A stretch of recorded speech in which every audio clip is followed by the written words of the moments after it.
This is The Drive with Dale Lolley and Matt Williamson on your 24/7 home of the black and gold. SNR, Steelers Nation Radio.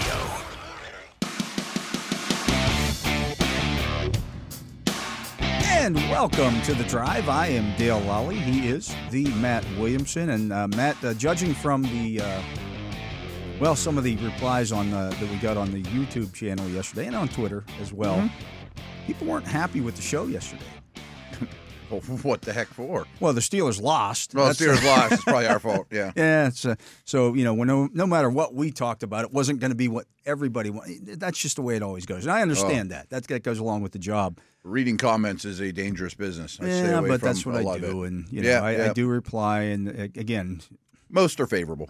I don't mind if you're being critical, whatever. I don't care. As long as you're right about something. and as long as, like, when I know you're not right about something, if I'm wrong about something, I'll admit it and move on and, whatever. But when I present facts to people about stuff from players and they don't want to admit that still was the case, I don't get. We've turned this whole Justin Fields versus Russell Wilson thing into it's almost like it's the election. The election. You have to choose one or the other, right? You can never go back. We can be critical of how Justin Fields performed, and he played well. He did. 90% of what he did in that game on Sunday was good. Was real good, yeah. But there were some things that weren't, and those helped lead to the loss. And he was not the main reason they lost. Yep. The defense allowing a 17 points in basically the first quarter was the reason they lost this game. Yep. You know what? Pat Mahomes isn't playing very well. No. You're allowed to say that. I mean, he's the best player on the planet. He's the best player I've ever seen. He's not playing very well. And there's ways you can criticize his game, let alone Justin Fields. I mean, there's more criticism. We're paid to be analysts. Yep. And if I'm not critical of the mistakes in these situations, I'm not doing my job. 100%. You're not doing your job. 100%. And I respect fans to no end, and I remember those days, and sometimes I miss those days where you just cheer for a player, no matter what. And every listener and every fan has that right. They can look up to these people and cheer for them. That's great, and that's part of what makes sports awesome. But that doesn't mean that they walk on water or they don't do anything wrong on or off the field, especially on is what we care about. Yeah. And Kenny Pickett had some of that. I mean, he went to Pitt. He was first-round pick. There was a stretch where you said anything bad about Kenny Pickett, people came at you. Yeah. Now they can't stand the guy. I mean, what do you don't hear anymore? So he stinks. Right. He didn't do anything good. He Right, was awful the entire time, and it's the nature of the business, as you said. Though I mean, I'm and super it was used the to it. same kind of thing. When I would point out that he wins, I was I remember saying comparing Justin Herbert and Kenny Pickett, and I said Herbert he does better quarterback stuff. Mm-hmm.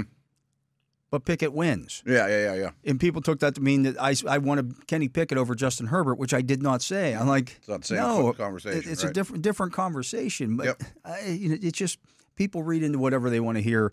And if you say something bad, well, you must hate him. You must hate him.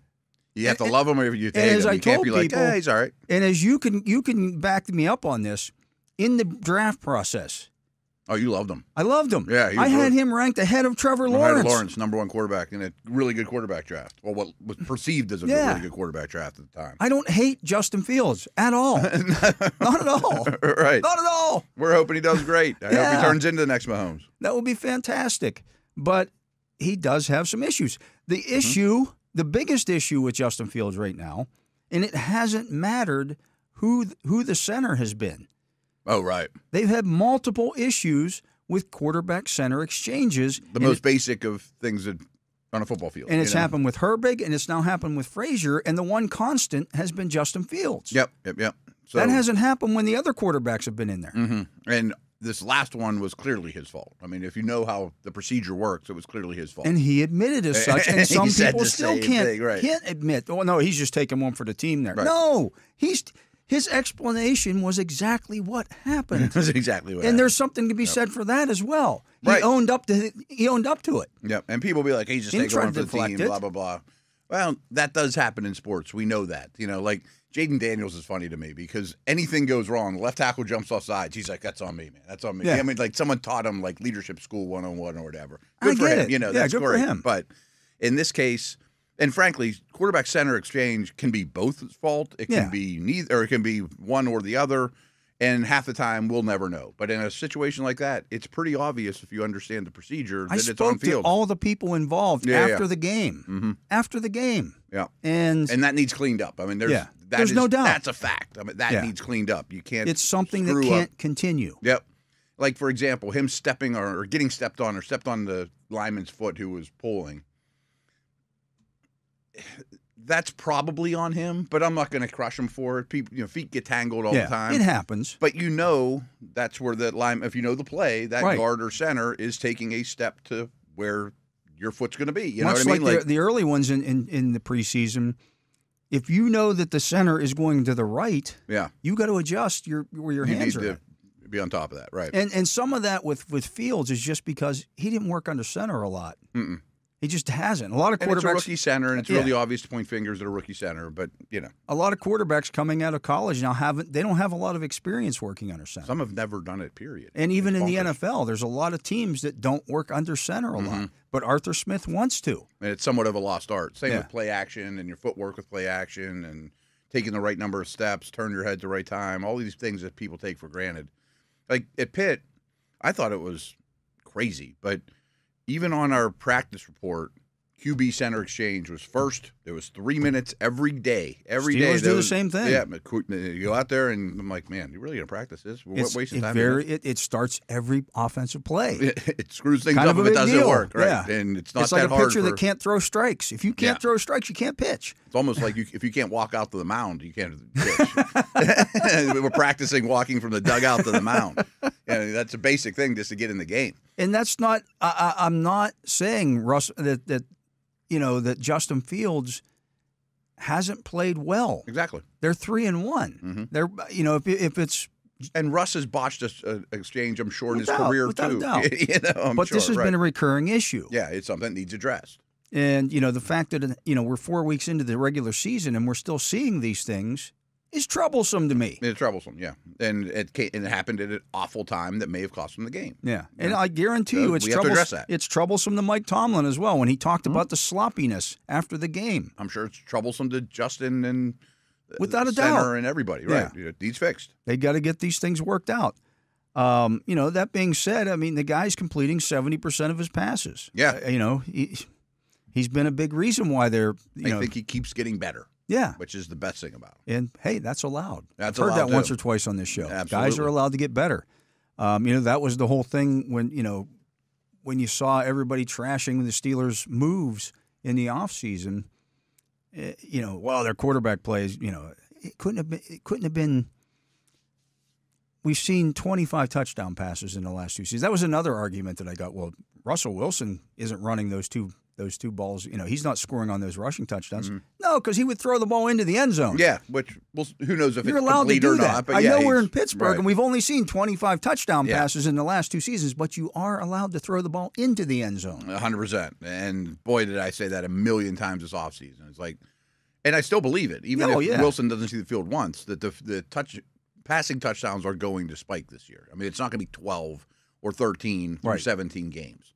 But Wilson has always thrown a lot of touchdown passes. He had 20 red zone touchdowns last year. Yeah, and it has for his whole career. He's been an excellent red zone guy. He's been a heavy touchdown producer through the air. Now, you know what? He has warts too. If he was out there quarterbacking, I'd be like, why is he throwing in the middle of the field? Or why did he take the sack? He has warts as well. It's part of evaluating and assessing what happened in a game. And after a loss, everybody is always up in arms about these things. They're mad and they want to blame people. Yeah. And they get mad at us because we have, there's a venue to do so. And I get that. And, hey, we can be critical of players and fans can be critical of us. That's fine. That's part of the deal. If you're a public figure, that's the way it works. And I don't get everything right either. I screw up a center exchange from time to time, too. I couldn't even add the other day. Yeah, that's true. And our DFS lineup the last 2 weeks has not done. No, we haven't been making anybody any money. No one's been buying us beers off that. So we had a Mike Tomlin press conference today, and he said that Russell Wilson went through a strenuous workout today.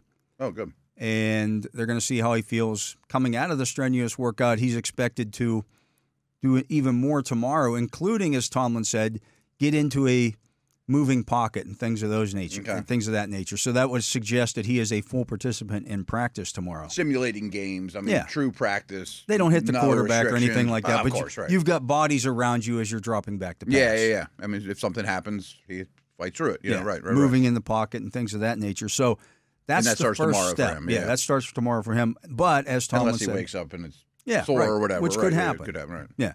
But Tomlin said they're proceeding this week as if Fields is going to start. Okay. That doesn't shock me. No. I mean, it doesn't. Again, they're winning football games. He's getting better. He's and a good Wilson player. still hasn't gone through a full practice yet. Yeah. I mean, that we almost should say that again. You know, like Wilson has not gone through a full practice. You know, I mean, we're pretty deep into the season here. Yeah. And so, you know, that's kind of stuff that needs to happen for him to get back into this, getting on a moving train. It's the same thing with Roman Wilson. I've had a lot of questions about Roman Wilson. Why I'm anxious to see him too. He just started as a full participant in practice last week. Mm-hmm. He had been limited. Last week was his first week as a full participant. The guy, he's a rookie, and he missed the entire preseason. And Russell Wilson's not a rookie. No, you know, a much different story, there's a much obviously. different curve to get back up to speed there. Same thing with Isaac Seumalo. Yeah, he'll be. Seumalo practiced all right. last week. He's going to be, according to Tomlin, good to go this week. Probably. Is that what he said? Yeah. Okay, good. And they need that. They absolutely need it. I mean, and I don't think that was forced because of the Daniels injury. No, we said a week it ago, would have been. it would have been the case either way. Either But way. now with the Daniels injury, it becomes even more. It's more important. More important. Absolutely. Yeah. And I would imagine McCormick goes to right guard. I would think so because again, Spencer Anderson's that swing guy. You know, and he got to start over Anderson last week. Yeah. You know, and I thought they both are fine. And they both ended up playing a lot because Daniels was injured on like the third play of the game. Yeah. So saw more than we wanted actually. no Alex Highsmith again this week. Okay. That's probably at least this week. Maybe next week we'll see. Herbig sounds like he'll be okay. He came back and played after the ankle sprain. Cordell Patterson, Jalen Warren may be back this week. Okay. That's What do you say about Patterson? it was an ankle. Yeah. and he should be. He'll have a chance. They'll probably be limited early in the week and then be ready to go by later in the week. They're going to be on the injury reports on Wednesday, Yeah. for sure. Yeah. And go from there. Yeah. So, you know, Is Daniels officially on IR? they have not done that yet. Okay. So that one's still Don't have sitting to out there. yet, but right. I would assume maybe. Well, Tomlin did say that guys like Dylan Cook and Jeremiah Moon, who I are forgot about Moon, IR with the designation to return, could Yeah. start practicing this week, and then they'll see by the end of the week if they want to activate those guys. Dylan Cook could just take Daniel's spot on the roster. Mm-hmm. Yeah, that'd be an easy flop. Yeah, Moon, I guess. I mean, if Herbig were to have some kind of setback, they could still use that extra body. You know, Yeah. especially at outside linebacker. It's, you know, they got a little thin there during the game the other day. They did. It wouldn't be bad to have 4 active for sure. Yeah. And Liao's going to do other stuff as well. Yeah, and that sometimes, you know, allows right. Liao to bump inside and play some defensive tackle, which is what he Yeah. was brought here to do. So they're in pretty good shape all in all. I mean, Better shape maybe than Dallas. well, Dallas's injuries are big. Yeah. I mean, they're the 2 best defensive players they have by a long shot. On the 27th ranked defense in the league. Yeah, it has its own issues, right? Yeah. That, by the way, they're the 27th ranked defense in the league, and they held Cleveland to 230 yards in the opener. And Cleveland's like the worst offense in the league. It's not Miami. It's really hard to be that low in the defensive rankings when you have a 230-yard game. Oh, I see what you're saying. Yeah, you have a good game out of You had 4. a really good game out of a 4, quarter of your games and you're are that pretty low. good. Yeah, and you're still really that bad. Yeah, they have issues, and they have their worst players sideline, or their best players sideline now too. So At least on the defensive side of the on ball. the defensive side of the They ball. are somewhat, you know, again, that offense with Dak Prescott and CeeDee Lamb could go off at any time. Oh, no question. It's a dangerous team. Yeah. I mean, they could be a playoff team for sure. They could win their division. You know. So that'll be interesting to see how this week goes. We'll have to watch Russell Wilson. You know, he could end up being the 2 this week. You don't think he'll be the starter? I don't think he starts. I think they want to see a full week of practice and then another full week of practice just to make sure. But And the 2 would be great. You know, like he might get in the game. right, You know, there's that potential. I mean, we always talk about a Fields package with Wilson as a starter, but could he come out for a series if Fields is struggling or Well, and fumbles on a here's the snap? thing. I don't know. Matt, you I mentioned don't know how he handles it. You mentioned the play action stuff earlier. Yeah. The Steelers are running play action at the second highest rate in the league. Mm-hmm. And yet they're averaging 3.8 yards per attempt on play action, which is the second lowest I know. in the league. we know Russell Wilson's good at play action. Oh, that's another strength for sure. That's another strength of his. Yeah. And it's Fields with play action this season, 16 of 21, but only for 108 yards. Mm-hmm. I don't remember a lot of play action bomb shots down. That's the thing. You know He's not taking the shots and off of play action. Mm-hmm. And you would think some of that stuff is there. Yeah. I don't know if it's not being called or if it's not being thrown or what. I'd have to study. I would assume if they're running play action, they're trying to drive the ball down the field. And that hasn't happened yet. Now some of that may be, hey, we're going to run play action here. You take a shot, take a look at it. If it's doubled or if the safety's over the top, check it down. Just scramble or dump it down. Yeah. And that very well could be the case. But people, that are new to the Arthur Smith world, a real foundation, especially in Tennessee. Lots of play action. Even last year in Atlanta. Yeah. They were heavy play action team with subpar quarterbacks. Oh, yeah, with subpar. They're always going to be high play action, but a lot of them are play action, not even bombs down the sidelines, but stuff over the deep middle, yeah, crossers. You get those linebackers that come up because a play action shot down the sidelines. Okay, you influence the linebackers, but they're not. The corners aren't biting on that. Maybe a safety takes a step, but they got a lot of time to recover. Yeah, but he attacks over the linebackers' heads with stuff designed for yards after the catch. Yeah, picture A.J. Brown on a big in cutter, boom, hit him in stride, rumbling down the field. And that will be interesting to see this week against this Cowboys team, which has had issues stopping the run. A lot. They were great against the Giants, but that's an outlier. But they also, in that game, allowed Daniel Jones to just throw the ball willy-nilly all over the field. They dedicated their whole defense to it. And then when he got into the red zone, he couldn't punch it in. Mm-hmm. So that may have been by design. Like, hey, we know we're playing Daniel Jones. Yeah. We know he's not good in the red zone. Total bend but don't break. Yeah. Pass defense type. And he's really bad in the red zone. That's one of his biggest weaknesses. Yeah, they ended up kicking 5 field goals. We've seen that. Mm-hmm. And Dallas won that game 20-15. It's not like they tore the Giants up. No. And Lawrence and Parson are good run defenders too. Yeah, they're great pass rushers, but they're really good run defenders too. Yeah. Let's get to a break. He is the Matt Williamson. I am Dale Lolley. You're listening to The Drive here on the Steelers Audio Network. Matt and I will be back with more right after this. And welcome back. I am Dale Lolley. He is the Matt Williamson. And Matt, you talked about the Steelers hadn't made any roster moves yet? Well, they just did. Just did, huh? They have signed guard Max Sharping to the active roster off of Washington's practice squad. He's been in the league for a little while. Yeah, he's made 33 starts in his career. They signed linebacker Yuku Leota and running back LaMichael Pirine to the practice squad. Those guys have been, Pirine was there in camp. Yeah. Placed guard James Daniels on the injured reserve list. Sharping would take that spot. Okay. But then they also released safety Jalen Elliott and cornerback Darius Rush, leading me to believe they're ready to bring Moon and Cook back to the active roster. Or trade for Devontae Adams.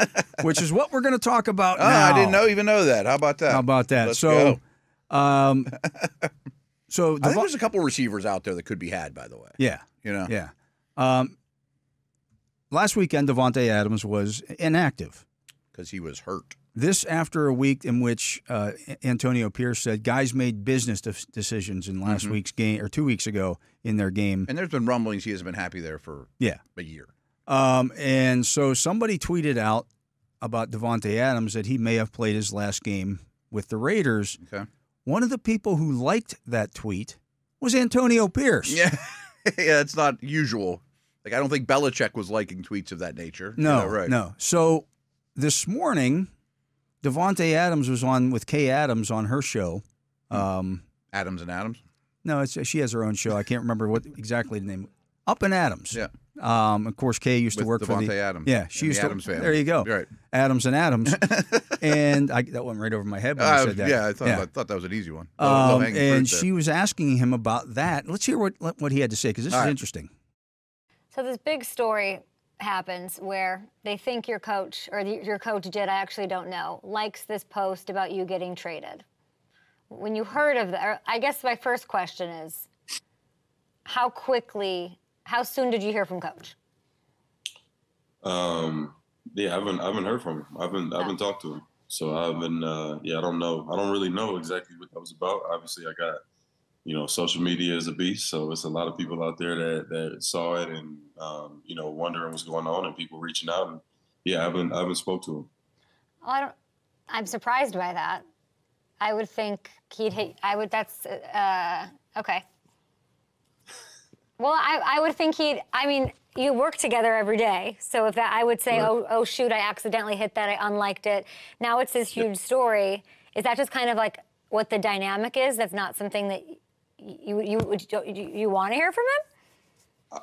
Honestly, it's hard to comment on. And okay. I'm sure you would imagine as such, but it's one of those situations where I just keep my head down and keep doing my thing and let the chips fall where they may as it pertains to that. But I haven't there's been no communication with anybody from the team since that became a thing. But it's kind of just like the weekly what's up with Tay thing. It's always some sort of drama. But at the end of the day, 1-7 doesn't create any of it. So people can say what they want, but I'm just chilling, trying to be the model for, not stirring the pot and just locking in and doing what I got to do. Hasn't heard from head coach Antonio Pierce. Odd. Strange. Very strange. Later in the day today, there was a tweet from a reporter who covers the Raiders that they are actively calling teams, gauging their interest in Davante Adams. Like, he must go. He's got, Here's the thing. So Davante Adams' base salary this year is a little hairy. $16.89 million. Now we're 4 weeks into this thing, so essentially you're knocking off $1 million a week, give or take. Yeah, right. Give or take. So now you could get Davante Adams for $13 million for the rest of the season. Rest of the year. I know he's a big cap hit to them, but they don't apparently care, and that's not really our problem, to be honest with you. Yeah, honestly, they've got an out. He's not going to play for the Raiders after this season, one way or the other. His base salary next year is $35.6 million. That's the base. His cap hit is $44 million. Yeah, he's not going to be a Raider one way or the other after this season. He knows it. He knows it. They know the team knows it. He wants to win. He can be had, and they're not winning anything this year. I think they know that too. I mean, they're going to do everything possible to get a quarterback. Like I'm just looking at it through their eyes. He's up in age. He's 32 years old. Let's get picks for him. Let's rebuild this thing. We just drafted a tight end that's really promising. Myers is a decent receiver. Receivers are always available in the draft. We'll get one in a day 2 or whatever. And let's get the best offer we can get for him, And I would think there's several teams interested. What would you give up for Davante Adams, knowing that it's probably not even a full year rental? Yeah. That's where it gets hairy. Do you know the answer to this question? And if not, I apologize. But they don't negotiate contracts during the season. But would they for someone that's not on the team?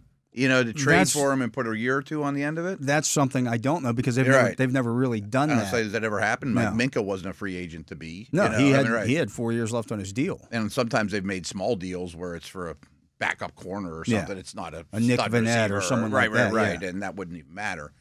But there's nothing because he's under contract beyond this season. You could franchise him.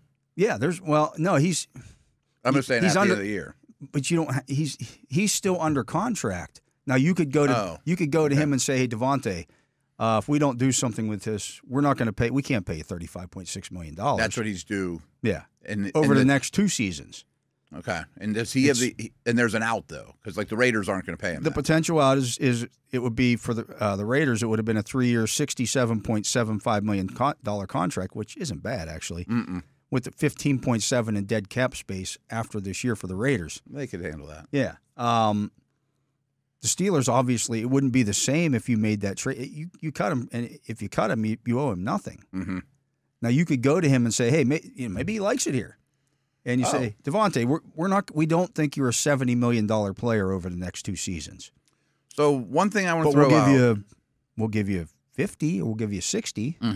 At his age, I'm sure he's looking for one more big payday. Yeah, because that's all he's got left. In terms of cashing out. I mean, I don't think it's going to be St. Brown, Ayuk money, because they're younger. They're coming off Jamar Chase money, Jefferson money. But I don't think he's far off of that as a player. And to this point, Matt, his career, he's made $129.7 million. That's swell. I mean, and that doesn't count like his Taco Bell money. He's got Taco Bell in his house apparently, according to the commercials. Yeah, I mean, he must have a obviously good has a ton of bathroom, money. too. Right. There you go. There's a lot of Bell. He's obviously made a ton. Yeah. But nobody should fault anybody. No, whether you try to get as Russell much as you Wilson can. at the end of the year or whomever. Is he still going to have that Taco Bell commercial when he's done playing? Right. Or Probably whatever. not. I mean, he's going to get 20 plus, no question in my mind. You know, if he were to hit the open market, absolutely, or from whoever, even at 33. So, I'm really interested. There's no question. I also think DeAndre Hopkins, Christian Kirk. There's some other names out there that you could pry away from bad teams. Yeah. You know, it's getting to the point of the season where those that had big hopes are quickly realizing hopes are in the toilet. You know, and the Raiders, Titans, and Jags. We just talked about the toilet with Taco Bell. The Bell. Look out. So one note that we have not brought up that I do think is interesting in this whole conversation is the Justin Fields trade. Yes. He was traded for a 6th-round pick that's conditional. It turns into a 4th-round pick if he plays 50% of the snaps. Yeah, 51. 51%, yeah. Same difference. I think there's a pretty good chance you're not going to have a 4th-round pick next year. I mean, it's going that direction in a big way. Whether he becomes a 2 or not, he's going to play football going forward, and he's already played a big chunk of 100% of your snaps. So that's one draft pick you're probably not going to have. The 6th, who cares? The 4th matters. Do you want him to go into next draft missing a couple semi-premium picks? I'm still interested. Yeah. I mean, there's no players I'm offering. I just don't have an extra offensive are you lineman are you offering a 2? I think that's where you start. And I think that's what the Raiders are going to want. I think that's where you end, I guess is the way I'd put it. You know, you're not going to give up. Nobody is giving up a first-round pick. No. I mean, he's going to be rumored to the Chiefs like crazy. He's going to be rumored to the Jets. I don't know that the Raiders and Chiefs make a trade. Maybe not. It's a good point. They could get Hopkins. They could get Kirk. They could do whatever. Yeah. The Jets make some sense. Obviously, but are they getting to the point? Did you see Aaron Rodgers basically throw his entire offensive line under the bus? Oh, I know. Yeah. Like they might look at this and go, and where's he playing? Who's like they've already went out and they signed Mike Williams. And they got Wilson. Yeah. And they already gave Aaron Rodgers one of his other whoobies. Like they've given him all the whoobies. They're not getting rid of Lazard. You know, of course. I'm sure there's a team I'm not thinking about off the top of my head that would be very interested. But I think the Steelers should be very much in it. Yeah. And they at the end of the day, they might be the only team the Raiders will be willing to make that deal. They're not going to send him to Kansas City. Not to mention if the Chiefs said, we'll give you a 2, and the Steelers said, I'll give you a 2, I'll take the Steeler 2. Yeah. And get him out of the division. I might take the Steelers 3 over the Chiefs 2. There's not that much of a difference. Yeah, instead of playing against in the grand them scheme of things. All that, yeah. I would do it for 3. Yeah. A 2's, I could probably be convinced, but you might have to send me a 5 back or something like that. That might be a way. Hey, we'll give you a 2, and how about a 2 and a 5 for Adams in your 4th? Because you're not going to have a 4. Because you might not have a 4. Right. Or a 3 this year and a 3 next year. That would be more palatable as well. Thinking I don't love the idea of keep kicking the can down the road in the draft pick world. You know, I don't love that either. But if you're not going to be super active on the free agent market next year, and I don't think that they will be. I think they've made a lot of their free agent moves. I'm sure they'll keep a lot of their own. But you're going to have some guys. Let's say Dan Moore leaves. Well, he's going to get a pretty good contract. Mm-hmm. Let's say James Daniels leaves and he recovers and he gets signed by somebody. Well, he's probably going to get a pretty good contract. Yes. I'm going to fight you on that, though. They just have so much cap space. I can't believe the comp pick world's going to treat them well. But you got to pay your own guys. Yeah. What are you going out and buying on the open market at this point? Because you're going to have to pay. You're going to have to pay a quarterback, maybe 2 of them. Yeah. You're going to have to pay. That wouldn't count against your comp. Right. That doesn't count against your comp picks. You're going to have to pay George Pickens. Yeah. You're going to have to do some of this stuff, some of your in-house moves that you're going to have guys that you've got to pay. Mm-hmm. That's going to eat up that cap space pretty quickly. Yeah, I guess so. I mean, and what are you adding? What positions would you really be in the market for? The position you'd be in the market to add at is wide receiver, and if you add Devontae Adams via trade, you don't you don't need to do that. That situation would be done, and you hope Roman Wilson and Austin or a 3rd-round pick next year or whatever fills in the gaps. Yeah. I was thinking maybe a D lineman. You know, I don't know what Ogunjobi's contract status is, but Cam's up there. I don't know. I mean, I just figured they would be spending that could be your outside first-round draft pick. It could be. I think I like where the I'd rather roster's be at. your first-round draft pick in what's a good defensive line draft. Like a good defensive line draft. Yeah. Comp pick stuff aside, I mean, yeah, they have a lot of financial freedom. I mean, they could just say, I'm not interested in doing this and sign T. Higgins next year, but you're overpaying probably. Yeah. You know what now I mean? you're going to pay $30 million for T. Higgins. Because you're competing with 5 teams. You know what I mean? We talked about it before. I'd rather have Adams now. We've talked about Devontae Adams, acquiring him on this show multiple times, and he makes you a Super Bowl contender. When we talked about that in the preseason, and we said, you add Devontae Adams to this roster, and the Steelers become a Super Bowl contender, and I think people kind of went, oh, yeah, right. No, you're 3-1 right now. Mm-hmm. You add Devontae Adams to this roster. You're a top 10 team. All the running that you do on first downs, they're averaging 2.9 yards per rushing play on first down. That's last in the NFL. Yeah. You're not getting loaded boxes with George Pickens and Devontae Adams on the field. Right. And even Freiermuth. It's just not going to happen. Right. The safeties are not crashing at the if they do, you just throw them. Yeah, then you check out of it and you throw the ball. I mean, you've ran into some number one corners, but no one has 2 guys like that. Nobody has. No. I mean, 2 guys that can run with those dudes. No, I'm all for it. I mean, that's why I like the Ayuk move. I mean, Adams, I brought it up all along. And frankly, I thought during this most recent game, you're in comeback mode to some degree. Another weapon gone a long way. A long way. Yeah. Just in terms of opening the field for everybody. You're in a different mode, down 17 before you know it. So if the bottom line is next year's 2 or nothing.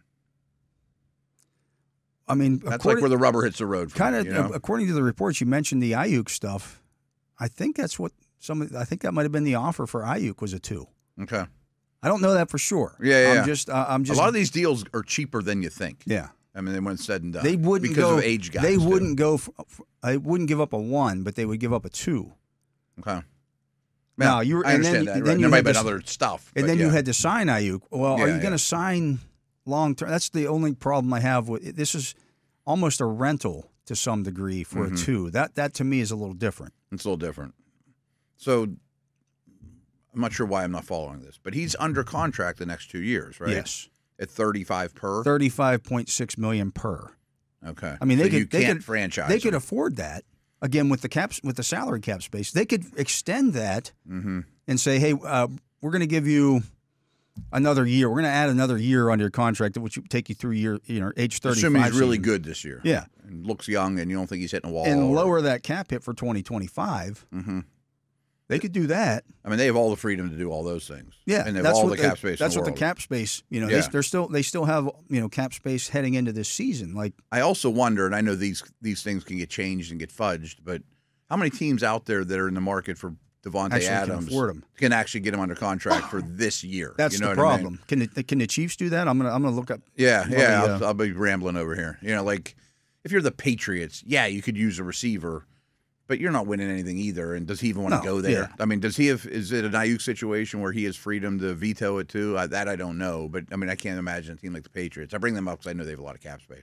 Yeah, they have 36.9 million. I think the Browns now have a lot of cap space. The Steelers have right now $10.5 million in cap space after some of the moves that they've had to make. Okay. But they could make more. There'll be some salary offsetting and things of that nature as well. Yeah, you could create some of that. Who are the top? I assume you pulled up the whole league's cap space. Who are the top 7 or 8? The 49ers have $56 million. They're not in it, but they're well over the cap next year. Yeah, they need to a lot of those teams are like they that. Need to carry that over. Same thing with the Browns. The Browns have $44 million.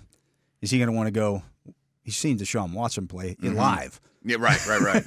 I've also heard a lot of rumblings, which wouldn't work for the Steelers, but Cooper could go. And they're out of it now. They're 0-4. If you're the Chiefs, I'll take Cooper off your hands. Yeah. I mean, it'd be really useful. The Chiefs have, where are they at on here? I bet they're tight. Yeah, the Chiefs have $4.9 million in cap space. I mean, all these teams could go to the Bank of Mahomes or whatever, of course, and so could the Steelers. But there is something to be said for having the freedom to do it now and so much space going forward. Now, the Jets are sitting there with $16.8 million in cap space. What's their next year look like, though? I think it's bad. 2025, the Jets are actually they have $86 million. Oh, okay. So they could do it. They could definitely swing it. But do they need to? Then what? Then who? Are they going to cut somebody? I don't know that they're always logical. That's true. You know what I mean? I feel like the guy running the organization is wearing 12 on his jersey, and if he wants them, he's going to get them. Yeah. Give me all the shiny things. Yeah, that I can right. get. And I'll win it for you, coach. I'm like, I don't believe that. But when it's all said and done, I'll give you a 3+. I'm not sure I can give you a 2, but you might convince me. You might convince me. I don't know that it'll take a 2. I mean, he's in his 30s. Right. He's and older. folks, he's a really good player. Yeah. I mean, he's definitely still a top 10 receiver. You know, he's a phenomenal route runner, can challenge all areas of the field. The quarterbacks haven't helped him in Vegas. That's needless to say. You know, I mean, so his numbers aren't blow your doors off. He's not the fastest guy and never was, but he gets a lot of separation. He's got good size, and he just gets separation because he's such a good route runner. He's fun to watch live, I bet, too. Like in practice, just tying people up and his footwork and his releases. He's a real technician, and I don't think he's going to go away soon. And to a certain degree, I also think having a guy like that, I mean, it would help George Pickens immensely. Immensely. You know, is he going to see all the number ones that he's seen thus far? Probably not. They're playing Denver. He's not seeing Patrick Surtain on every snap. Or Surtain might not travel. They might not travel. You're going to see him on occasion, but you're not going to see him every snap. No. And some teams might just be like, Adams is scarier. We're putting our best guy on him. Yeah. Oh, it helped. It would have a massive ripple effect on the whole offense. And again, I think it would help the running game. I do too. It would just open things up. Where my tune has changed a little since, because I said those exact words too. If they get Brandon Ayuk, they're a Super Bowl contender. You know, if they had Devontae Adams, they're a Super Bowl contender. But the running game has to get better, and the O-line is not in the same state that I thought it was going to be when I said that a month ago. You know what I mean? Like, I think getting Sayamalu back will help. I think it's a very stabilizing force. I just hope there's not another. Not that James Daniels was bad, but the other guys have now gotten some experience while Sayamalu has been out. And Sayamalu, heading into this season, was widely considered their best offensive lineman. Agreed. And he's the leader, and he's probably the smartest, but he's definitely the biggest veteran, experienced, wise guy, you know. Guards are easier to replace, too. Like, if you lose Frazier or one of the tackles, then I'm real concerned. You know what I mean? Because you can't go trade for a lineman. No. Yeah. And this is a side note, and who the heck knows? We'll do so much draft stuff. If you were to make a move like this, and somehow your second is gone or your third is gone, you're strongly considering trading back in the first round, I think. Probably, yeah. I mean, they might pick first, they might pick 32nd. We have no idea. Yeah. Probably will pick somewhere in between, probably in the playoff range. But I would think, boy, we could recoup that 3 by moving down 5 spots in round 1. Yeah. You know, those things are feasible, you know. Absolutely. I think you can get some of that back. And, hey, let's face it, Elmer Khan has shown that he's willing to do that kind of stuff. Yeah. Move up, move down, do what you got to do. Mm-hmm. So. No, but I'd be very interested. Yeah. I mean, I think that's something that's definitely on the table now. Again, if the reports are true that the Raiders are actively calling teams and saying, hey, you want this guy? Mm-hmm. I guarantee if he makes that call to the Steelers, we're interested. Nuke Hopkins would be a lot cheaper, like a 5th. I think Kirk is like a 4th, 3rd, something like that. 3rd and a 5th. Yeah. But do they make as big an impact? No, I don't think so either. You're getting what you're paid for, you know, and they also have contracts as well. But they would be helpful. Yeah. They would be. But I'd be all in on Adams, yeah. Yeah, no doubt. Let's get to a break. He is the Matt Williamson. I am Dale Lolley. You're listening to The Drive here on the Steelers Audio Network. Matt and I will be back with more right after this. Welcome back. I'm Dale Lolley. He is the Matt Williamson, and this is The Drive on the Steelers Audio Network. We are live every Monday through Friday from 4 to 6 p.m. on the Steelers Nation Radio app or, you know, the Steelers official mobile app. Of course, you can also download and subscribe to the app on basically everything that's out there, every platform that's out there. Podcast platform, YouTube, everywhere. Yeah. Just search for The Drive or either one of our names. You know? Absolutely. And again, leave us your feedback on YouTube. That's a great direct line. Yes, that is me replying on there. There's Dale Lolley and a bunch of numbers and stuff. Oh, okay. That's me. That's you, huh? Yeah. So, and, you know, we'll interact on there and I'll take your feedback and all that good stuff. But, Matt, we saw Mason Rudolph get in a game last night. How about it? Not the most the dichotomy between those two games going on at the same time was quite evident, to say the least. The star power, the offenses, the quarterbacks. Levis is bad. Yeah. But I'm sure when you take that job, because he was already there, Yes. You have a conversation with the owner, that I like Will and I'm going to turn him into a good quarterback. So I think he gets right back out there. Yeah. In fact, Callahan already said that because they had their bye this week, and when they come back, he's like, yeah, Levis is our quarterback. Okay. And that makes sense. I'm not sure Rudolph isn't better. I think he is. Different. Yeah. I think he is. We even called that months ago. That if it comes down to who helps you win the most, it might be Mason. He wasn't great last night. Nothing was great last night. But he operated the offense. Yeah. And he didn't turn the ball over. He didn't do crazy stuff. Yeah. He didn't make stupid mistakes that Levis has made, quite frankly. So many of them, right? Yeah. I mean, that are mind-blowing, that are hard to overcome. The thing that's kind of hidden about the Titans is they have a pretty good D. Yeah. I mean, they actually do. I mean, they spent a lot of money in the offseason to build that defense. Yeah. And it still kind of boggles my mind that they'd have two little backs, too. I mean, from Eddie George to Derrick Henry. I know they don't have, terrible weather there or whatever, but your goal line back shouldn't be Pollard or Spears. I mean, they should be with someone that's a banger and play defense and not turn the ball over. Play Mason Rudolph football. I mean, that'd be your best chance to win. Yeah. But as you said, the coaching staff, when they come in there, they know what the situation is, and I'm sure the owner talked to them, hey, we just drafted this kid. We want to see what we got. That being said, it was only a second-round draft pick. True. I mean, so you're not married to the guy. They'll move off from him in a heartbeat if he proves not to be the guy this year. You just need to know, Yeah. I mean, and so he's going to get every opportunity. If by chance he'd have been injured now for the year, that's worst case scenario because it's like, well, we have an 8th pick in the draft. Should we take the 18th best player who happens to be a quarterback, or should we roll it back with Levis, who we don't know anything about? That's what you can't have. Yeah, for sure. But good to see Mason get out there and look like Mason Rudolph. He'll be in this league for as long as he wants, basically. Yeah. I mean, he's going to retire with quite a few career starts and a whole lot of dollars in the bank, and he's an asset to any team. No, yeah. I mean, that's what you want in your backup quarterback, a guy who's capable of coming in and running your offense. Mm-hmm. Or flip it around and do a Flacco and just run his own offense. And that type of deal, too. Right, yeah. Matt, looking at this, I mentioned this Dallas team. Mm-hmm. They are just they're 11th in offense. Yeah. 13th in yards, 11th in points. They're 26th in defense in yardage, and 27th in points allowed. Okay. They beat the Browns, holding Cleveland to 230 total yards, including 93 on the ground. Mm-hmm. The following week, the Saints blow them out. Yeah. They put up 432 yards, 190 on the ground. Then they play the Ravens. Right. Yeah. They lose to the Ravens by 3, but they were getting blown out in that game, too. They were. The Ravens like to give up leads, and yeah. Dak will come back and keep chipping away, The Ravens had 456 yards in that game, including 274 on the ground. I mean, that back-to-back rushing defense performance is like one of the worst in history over a 2-game stretch. I mean, it was really that bad. And then last week they beat the Giants 20-15. The Giants had 303 total yards. 277 of that was through the air, 26 on the ground. It was all Wandell and Neighbors, and they were more than willing to give up that. But they buckled down when they got in the red zone. So the red zone, which was a good strategy by them.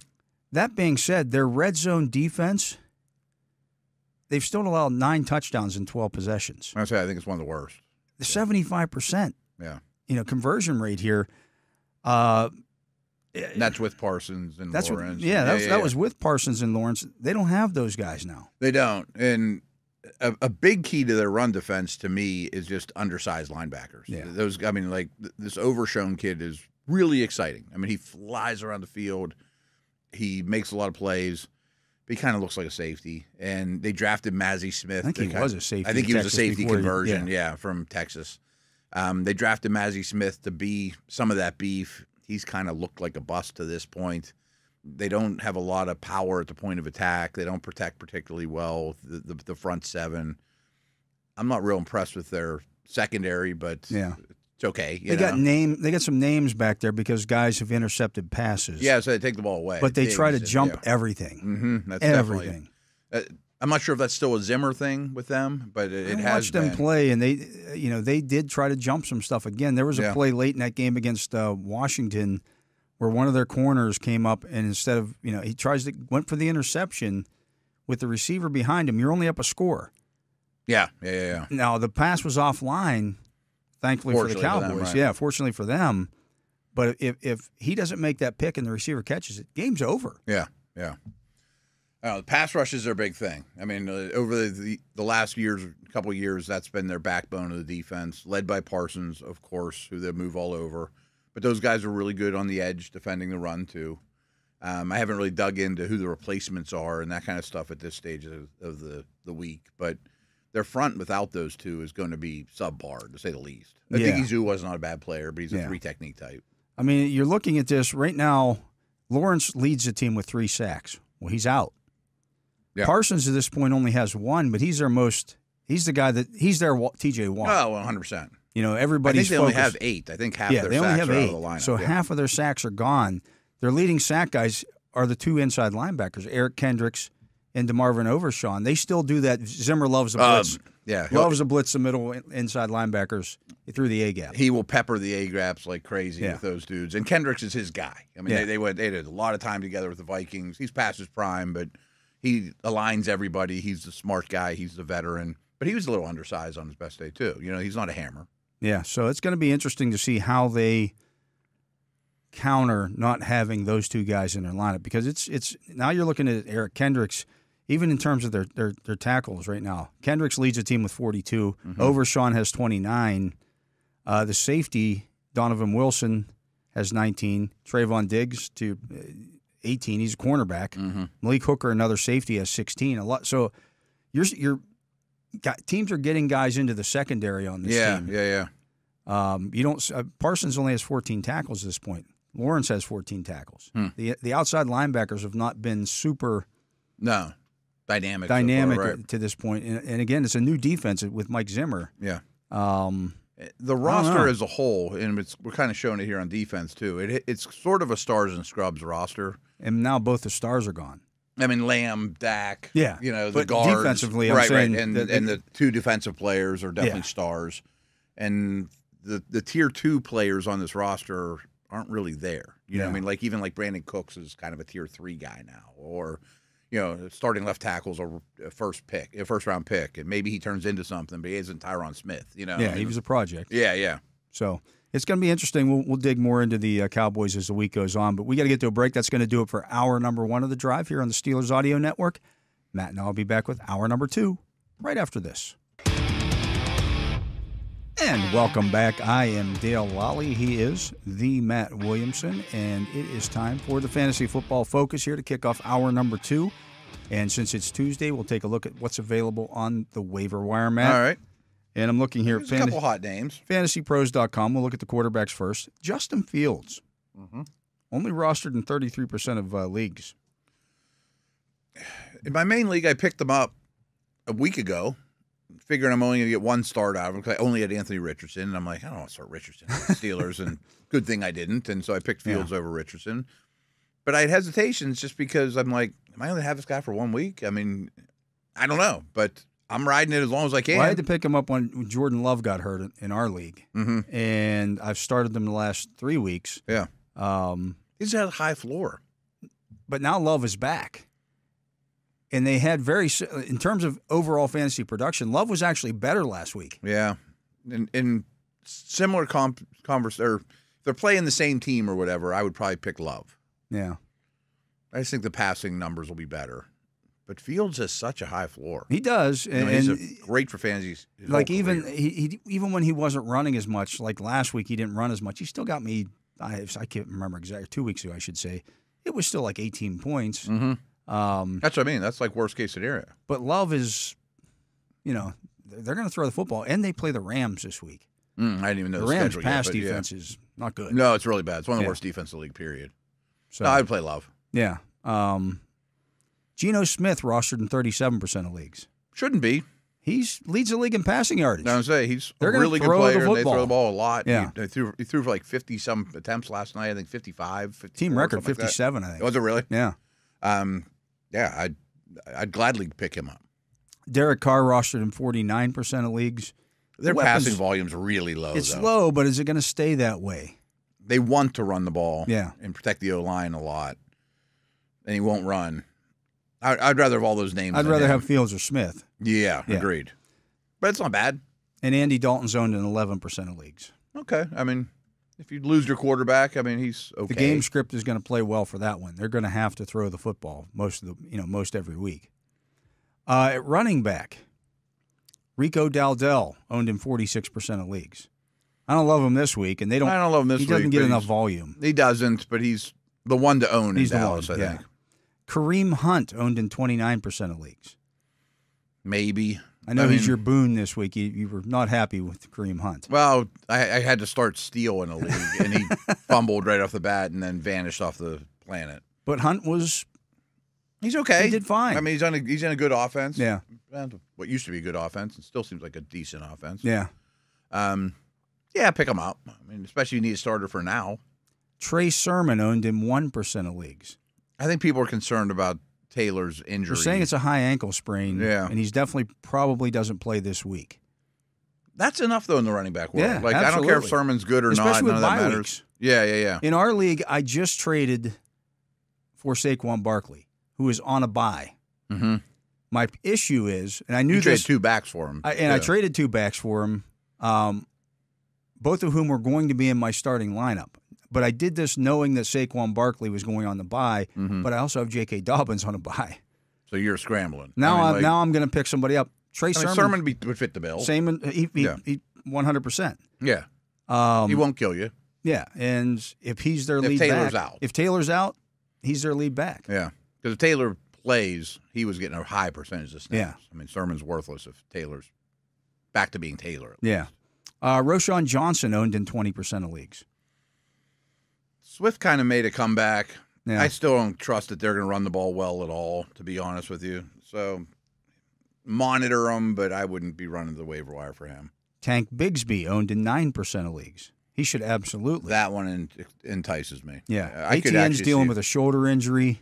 I could see Bigsby starting to take the bulk of the carries. Yeah, and he might just be the better overall player. Yeah.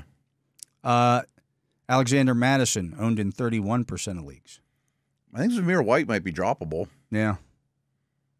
It's not real exciting. But No, it's, and they don't run the ball well, Yeah, but- but like in your situation, you could start Madison for a week and Yeah. wouldn't kill you.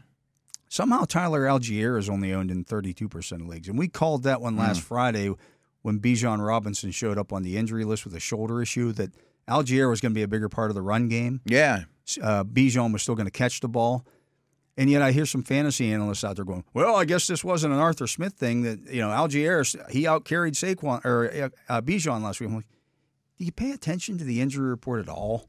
Yeah, to know what's going on here. And Algier's good. And Algier's good. I mean, even on Bijan's best day, he might be a flex. Yeah. So that's kind of like Warren was. And there's some of these guys are really high-end handcuffs that if you've got Bijan Robinson, why don't you have Tyler Algier? Or even if you don't. I mean, Robinson gets hurt, then you benefit. Yeah, you you know? drafted Travis Etienne. I wouldn't have done it, but you probably drafted him in the second or third round as either your high-end number 2 back or your number 1. Why wouldn't you have Tank Bigsby? Yeah. That's what you got to do. Bigsby's very enticing. If you drafted Taylor, why wouldn't you draft Sermon later in the draft? That one I don't see as much. But you spent probably a second round pick, maybe even a first round pick on Yeah. Taylor. He's your number 1 back. But you might have had Chuba. You know what I mean? Or somebody else that's good. I mean, That's fine, but I don't love handcuffs. I don't love handcuffs in general. But if it's my number 1 back, it's the guy that I can't live without. Like a perfect example was Mason and McCaffrey. Yeah, you drafted McCaffrey number 1 overall. Shame on you if you didn't then draft him. Yeah, because the offense is so good too. And you knew that he was dealing with an injury. Yeah. That's why I mentioned that one too. And anyone that does a little bit of homework knew Mason was the clear 2. Yeah. Ty Chandler owned in 38% of leagues. Jones is really good, but he gets dinged up. Yeah. Chandler would be an immediate starter. That has value. Ray Davis owned in 10% of leagues. That's a tougher one. Yeah. I mean, he doesn't really get goal line stuff. He's a good player, but Cook has to get hurt. Cook has to get hurt.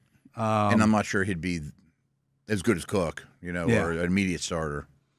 At wide receiver, Dontavian Wicks owned in 12% of leagues. Got a lot of usage. Christian Watson now hurt. Yeah. I mean, he should be in every field. league. Yeah. I don't know if he's a starter or anything yet, but I like the player a He lot. probably moves into that third receiver role for them this week. I think Watson so. hurt. He kind of was the 1/2 last week. He got a lot of targets last week. But they do like Dobbs. It's probably a one-off for Dobbs. Yeah. We talked about Wan'Dale Robinson a lot. Oh. And then he goes out and catches 11 balls. Again, not exciting. Every pass goes to one or two guys on the team. Right. That's the way it in is. itself is great. Yeah, especially I think he got the end zone this week, You need too. somebody to play. He's got a floor. He's going to get you at least 10 points in a PPR league. You could do worse. That's fine. Yeah. Right, exactly. I mean, if people are dealing with A.J. Brown and Rashee Rice and PPR, he's startable. Yeah. Xavier Legette owned in 20% of leagues. Maybe. So this sounds weird, but there's already Deontay Johnson trade talk because they don't think they're going to re-sign him after the year. Mingo actually got the most snaps because I think they want to play the young guys. Yeah. But Legette's getting very much in the mix as well. Yeah. He's in the top 3, and all of a sudden they have a decent passing offense. You can do a lot worse. Yeah, and again, game script is going to play in your favor. Yeah. We mentioned Darnell Mooney. He's still owned in 58% of leagues. He should be in every league. Mm-hmm. I can't go. Jerry Judy's owned in 55% of league, but that passing game is broken. I just don't think there's any ceiling there either. Yeah. Like, when are you going to start him, and when's he going to win you the week? Probably never. Josh Downs owned in 15% of leagues. Well, PPR. if I knew Flacco was playing every week, Josh Downs would be. He's in that same. He might be number one. He's like Wan'Dale Robinson. Yeah, exactly. Except he might be a better player. Yeah, I think he's a better player. But with Richardson, I don't trust that. No, but I wouldn't mind. I wouldn't be cutting him if I owned him. You know, like I'd like to have him still. Dobbs, the aforementioned Romeo Dobbs, only owned in 33% of leagues. He's just not flashy. But they like him, and he's fine. Love seems to like him. Mm-hmm. That's the biggest thing. It is. Alan Lazard owned in 38% of leagues. Again, same thing. Rodgers likes him. Yeah. All these guys are hard to start at that position, but if you're hit hard by injuries, you have to. Jordan Whittington with the Rams. I think he's the one for now. Yeah. I mean, he's the closest Cooper Kupp, Nakua type. Yeah, it's just not exciting. No. But again, with buys this week and some of the injuries around the league. I think Kupp could be back in a week, though. Yeah. I mean, if it's a 1-week rental. And here's one to stash. Trey Tucker with the Raiders.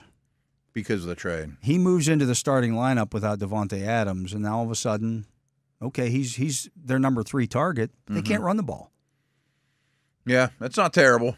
I mean, again, you got to squint a little to hit that box on Sunday morning. Oh, I hear you. You know what I mean? Yeah, I hear you. And we're digging pretty deep, but over the course of a fantasy year, again, with a lot of these guys will be relevant. Yeah. At tight end, Tucker Kraft owned in 5% of leagues. Doesn't do much for me. No. Zach Ertz owned in 42% of leagues. It's okay. Good offense. Low ceiling. Low ceiling. There's a lot of 5-yard catches. Yeah. This one's interesting. Eric All with the Bengals. I want him in my dynasty leagues. Yeah. I'm really excited about him. I mean, I liked him coming out of the draft. Yeah. He was, injured a lot in college, but did go to Iowa. It helps. For the last season. He had been at Michigan. He transfers to Iowa. So he had that Iowa tight end training, and they just seemed to all hit. I think he looks quite good, too. Yeah. I mean, I think he's going to be a good player. That's going to be a successful pick for the Bengals, who got him much later than his talent suggests because he was coming off an injury. Yeah. He has durability questions. Taysom Hill owned in 33% of leagues. We've talked a lot about him, but he's hurt this week. Yeah. Not going to help you. Hunter Henry. If someone dumps him, I might grab him. Yeah. Hunter Henry owned in 36% of leagues. Solid. I mean, considering the state of the tight end market, like, this is a mess. But in our league, all I have is Mark Andrews. Who's taking back-to-back zeros. Right. Like, I wish I had Hunter Henry available. Yeah. Colby Parkinson owned in 30% of leagues. He is available. It's probably who I'll put in for. Yeah. And not be excited when I get him, and he'll get 4 points. But he's going to get 3 for 36, and you need him to score. Yeah. But it's still better than what Mark Andrews is doing right now. Probably. It's better than what he's doing right now, but I you guess, lost last night by 10 points. Colby Parkinson might have put you over the instead of 0. Right. I mean, you're not dumping Andrews, though. We're 4 weeks into this thing, Matt, and he has like 2 catches all season? Nothing. It's unbelievable. Yeah. And now they're winning without a different formula. There's no reason to go back to putting him out there a lot. And you got Harbaugh talking about, well, there's going to be some games where we're going to need him. Well, you want to tell me when, John, so I know when to start him? Yeah. Yeah. I can't cut him quite yet, but I can't start him anymore. All right there, Brokeback Mountain. You Yeah. can't quit him. But that's the state of tight ends right now in the NFL. It's brutal. But Yeah. I did the kid in Seattle last night. He's interesting. Yeah, the Michigan dude. Moves well. A couple of nice catches last night. Mm-hmm. The only thing blocking him is Noah Fant, who's also available in a lot of leagues, but they want to throw the football. Yeah. He might be a better player. He might be in leagues next year. Yeah, that type of but guy. they were talking last night on the broadcast, and when the announcers say something on the broadcast, it's because the team told them something in meetings. Those exclusive long meetings, right? And they said AJ Barner, that's his name. and they said, "Hey, look, this is a guy that they really like, and they think by the end of the year he's going to be something." Mm-hmm. My ears perked up. I'm like, "Oh!" Yeah, and he's then he a goes out and makes a catch, and he makes another catch. I'm like, "All right, it was only 2 catches, but good run after the catch." Yeah, and a lot of those 3rd, 4th round tight ends that flash as rookies start to turn into something. Yeah, you know? That's not uncommon. So that's one to keep an eye on too. I'm not saying go pick up AJ Barner. No, but I would have should him be on a your watch list. Yeah. I mean, certainly in dynasty leagues and stuff like that, grab them. Taking a look at this week's schedule. Well, that's last week's schedule. Yeah. Moving on to week 5 here. All right. Hard to believe it's already week 5. I know, we're rolling right We're along 2 days here. from a week 5 game, which the Thursday night game is Buccaneers at Falcons. You want to stream either one of those defenses? I don't think. I think they're both pretty good offenses. And I usually tend towards Thursday night's going to be ugly and sloppy and turnovers. So maybe when we go through this, they'll end up 10, 11, 12th on the list type of thing. Somewhere in that range, yeah. The Jets are at the Vikings. Vikes. There'll be sacks and hits. And, Vikings defense has been quite good. I mean, they're in every league probably by now. But yeah. Jets' defense has not been the problem at all. Except they can't stop the run. It's not great. They're probably still in the top 12. Do we think the Vikings are going to drop 40 on everybody? Probably not. But yeah. Let's look at some of these other matchups and see where Neither of those games are tremendous, though. Panthers are at the Bears. Bears, for sure. Even though the Panthers is good. Yeah. Carolina is one of those teams like Arizona and Washington. You just can't start them. The defense is just too bad. I don't care who they play. Ravens are at the Bengals. How many yards are the Ravens going to run on for this week? A ton. And I went to Ravens D. The Bengals defense is really, really bad. Super soft up the middle. Yep. Ravens D, though. I mean, Burrow might throw on them, but still. Bills are at the Texans. I lean towards neither. Yeah, usually you would start both of those defenses, and I don't know what you want to this week. I don't love either. Colts are at the Jaguars. Firing up the Colts defense this week. This is one of those things where when the Colts go to Jacksonville, they lose. Mm-hmm. Every time. Every time. No matter how bad the Jaguars are and how good the Colts are. Which of those defenses would you rather start? Neither. Yeah. I mean, the Colts offense is pretty good. And the strength of the Jags D is their big physical front, but that's exactly what the Colts are up front. Yeah. Like, I think there's plenty that we mentioned that I kind of was wishy-washy on. I'd take over both of those. I bet the Jags end up winning that game, though. They've won 12 of the last 13. I don't think the Colts are particularly great. Yeah, in Jacksonville, including helping the Steelers out one year by knocking off the Colts when the Steelers needed the Colts to win, and the Jaguars had 2 wins all season. And they beat them beat them handily. Yeah, they sure did. Handily. It's one of those things, one of those rock, paper, scissors things. Dolphins are at the Patriots. The Patriots defense is unstartable right now.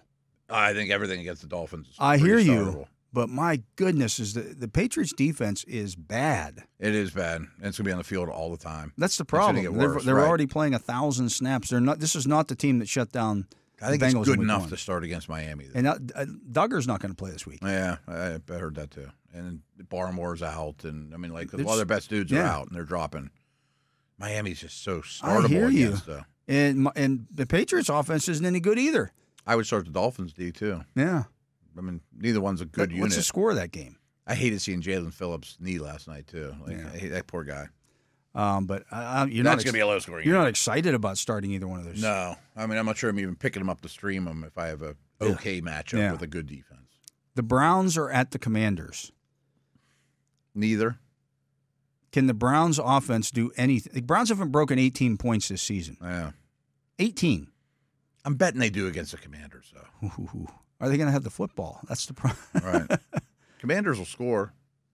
I don't think you start either one of those. The Raiders are at the Broncos. Yes and yes. Both of them. Yeah. And you're happy about it. Yeah. Yeah. Especially Crosby should be back, right? Should be, yeah. Yeah.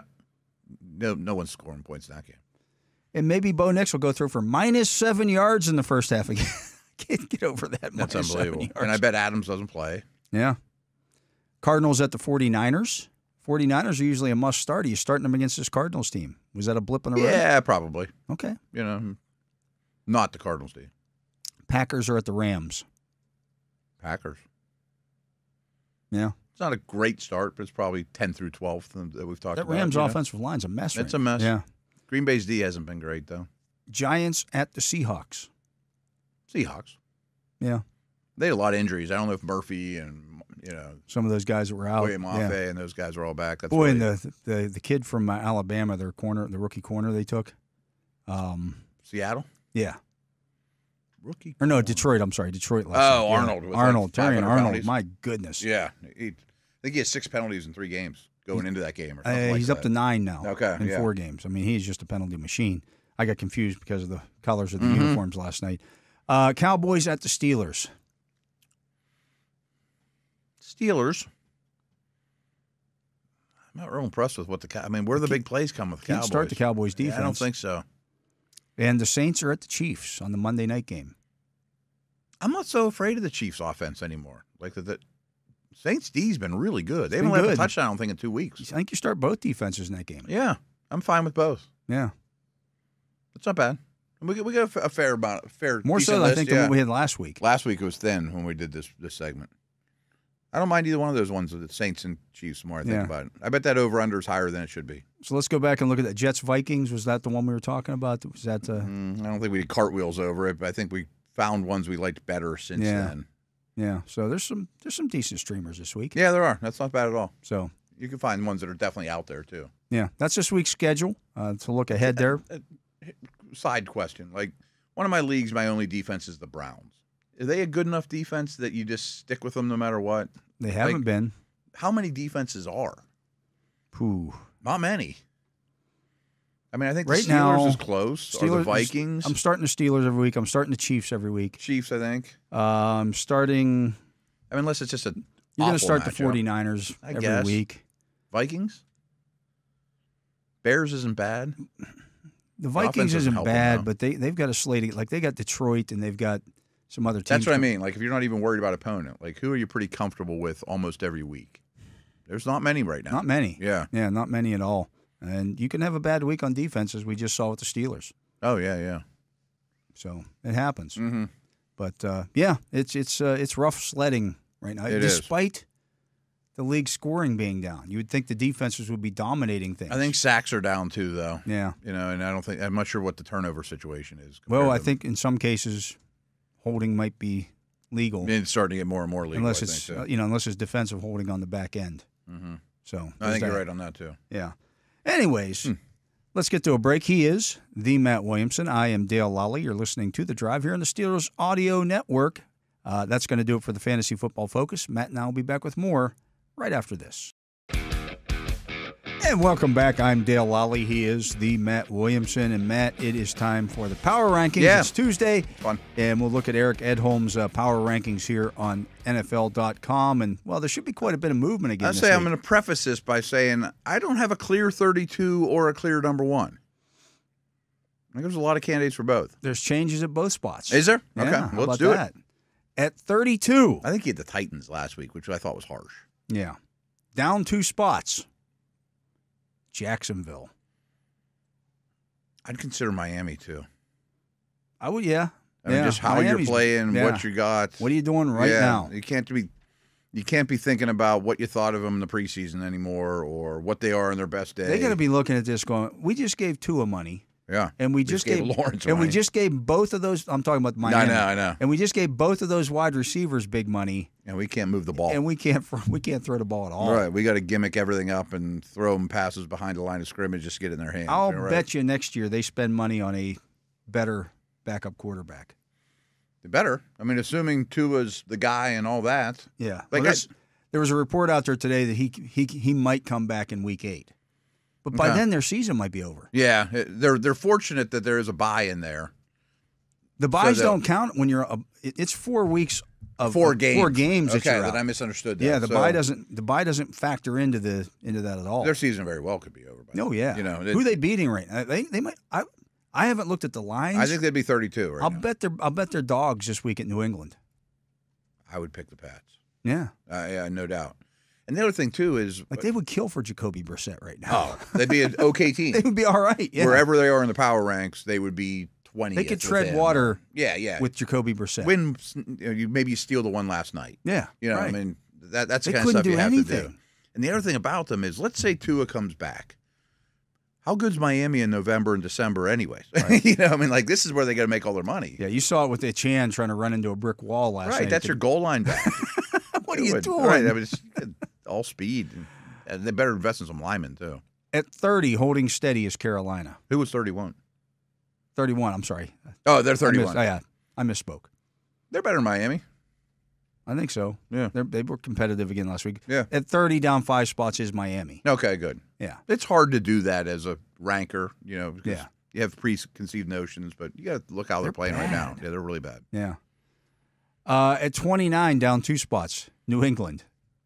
They're all bad. 29 versus 30 this week, but it's Ooh. in New England. Does Jacksonville beat those teams? Ooh, they're playing bad right now. They're really bad. I think I'd still have them ahead of those last couple. Like, at least New England knows what it is and what it wants to do. Now, it has a certain game script that it has to play under. Right. They just don't have the horses. Yeah, but you're going to see a lot of Ramondre Stevenson this week. Yeah, because Miami's not going to run and hide on them. No. They can run at will, basically. Yeah. At 28, down 2 spots, the Cleveland Browns. I have no problem with them being in that neighborhood. No. I mean, they're not beating bad teams. Yeah, well, if you don't beat the Slappies, you are sloppy. Yeah. That's the way that goes. They haven't surpassed 18 points in a game this season. Yeah, that's They were awful. up 10-0 on the Raiders and lost. They don't put anybody away. They don't have linemen. They don't have a quarterback. Passing game's bad. There's not much hope. I mean, the defense has to be awesome. Awesome. And it's not been awesome. It's not this been year. awesome. It's been above average. Yeah. You know, 27 up 2 spots, the Giants. they're one of the worst offenses in the league. They are the worst offense in the league. I think Miami's worse, in my opinion. Well, right I'm sure now, statistically yeah, they're right now. not, but yeah, right. 27 up 2 spots is the Giants. That's where they're going to live. Yeah. But they're better than these. They're better than the teams behind them. Yeah. They're not the worst. They're a tier above those guys. 26 up 6 spots, the Tennessee Titans. That's a big move. It's a big move for beating a bad team. If you told me Mason Rudolph was starting the rest of the season, this is where I would have them at. Again, I like their defense, and there's something to be said for that. Yeah. I mean, they're going to win 6 games. 25 down 2 spots is Arizona. Defense is pretty terrible. Yeah. And the I'm offense, fine with that. The offense is good, but it's not enough on a week-by-week basis to It wasn't against Washington. overcome Isn't a that. good- Nobody's defense has been good against Washington. Yeah. That's something to be said. No, I mean, their Arizona offense should have lit the should have Commanders up. Yeah, And they didn't. didn't. That was alarming. That might have been a Kingsbury thing. Yeah, it could be. Just knowing Yeah, the absolutely. personnel. Yep. At 24, up 4 spots, the Raiders. I think that's where they're going to be all year. They're 2-2, and they obviously don't believe it. They shouldn't. They don't really have a quarterback. Their line struggle. They don't run the ball well. At 23, down 4 spots is the Rams. I'm okay with that. Their defense is one of the worst in the league, too. Yeah. And the offense is average at best. Just all on Stafford's shoulders and Kyron Williams. At 22, up 2 spots, the Bears. I guess they're better than those teams around them. They ran the ball a little bit this week. Yeah. Defense is good. At 21, holding steady, Cincinnati. Keep thinking you're going to say the Broncos, which I don't have a problem with them not being mentioned yet, but Cincy's D is horrendous. Cincy's D is really – that's a problem. Cincy's defense is the worst unit in the division. It's worse than the Browns' offense. It also includes the Browns' offense, which is really hard. That's I 100% agree yeah. with that. Yeah, I 100% agree with that. I don't know, but I still think Burrow carries a lot of weight. Like, I might have them ahead of Denver. Yeah, but what's their offense rank in terms of – if we're talking about the 8 units in the division? Oh. Maybe that's – why don't we save that for the next All segment? right, we'll let's do that the next okay, segment. Let's take a little thought. We got 4 games to look at now. Okay. At 20, up 2 spots, is Denver. Okay. Well, they're not too far off. They're right in that range. Yeah, yeah. At 19, up a spot, is Atlanta. That's fine. I think they're climbing, though. I think they're getting back to where we thought they'd be offensively. Out, yeah. 18 down. By the way, that Falcons and Broncos win looks a lot better than people want to give it credit for. Yeah. You know? 18 down 4 spots is the Chargers. Yes. I think that's what adequate. They are right now. Yeah. I'd have them ahead of Denver. I'd have them ahead of the Raiders in their division, but not much higher than that, that's for sure. At 17, holding steady, is Dallas. They got problems. They're a very mediocre team. Yeah. 16, up 2 spots, Indianapolis. I'm cool with that. Quarterback situation's a little up in the air, obviously. And but Taylor, what's that going to be? Mm-hmm. Teams that play the Steelers end up getting beaten up. That's the good takeaway. Yeah. 15, I'm glad that the Steelers are ahead of the Colts, though. Yeah. 15 down 2 spots are the Jets. That was a horrendous I'm loss. losing faith. That was a horrendous loss. It really was. I'm losing a lot of faith. Was that the worst loss in the league this weekend? Can't come up with any that were tragically worse. At home? Yeah. I mean, you scored 9 points. 9 points. Ugh. Yeah, probably. Breece Hall had like 4 yards rushing on 10 carries. It was bad. It's 10 touches. They're 10 carries, too. At 14, down 4 spots, the Saints. Defense is better than the offense right now, which was a drastic change from before. 2 weeks ago, we were told, the Saints offense, 93 points in 2 games. I'm cool with that. 13. I would have the Saints behind Tampa.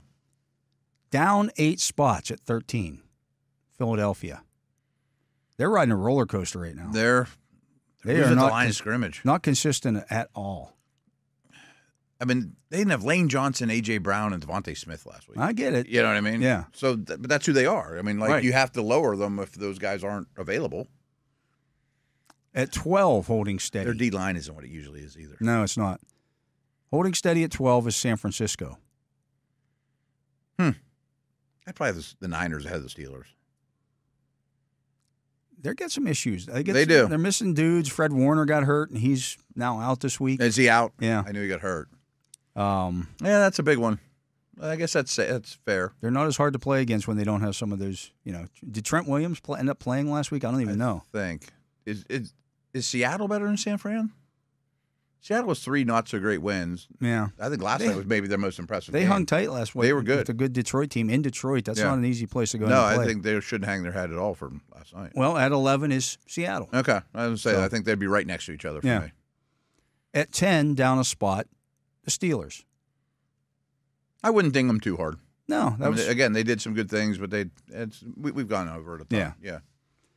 And I think they are 10 spots better than the Colts. Yeah. Well, it was 6, I think. Is that what it was? Yeah. Okay.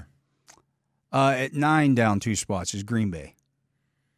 Yeah. I mean, a really brutal division right now, but I think they're going to catch fire.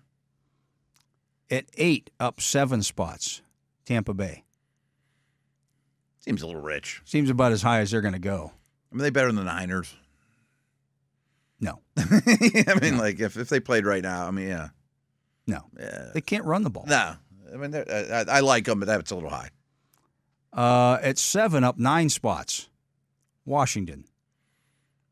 I'm fine putting them there, but that's as high as that's going to go. Yeah. You know what I mean? I mean, they could lose to anybody. Teams like San Francisco, this is where they're going to be Green at. Bay's going to go ahead of them. Yeah. I bet the Steelers are going to go ahead of them.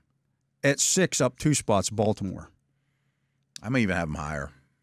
I'm on board again. 5, up 1 spot is Houston. They don't run the ball either. I'd have Baltimore over Houston.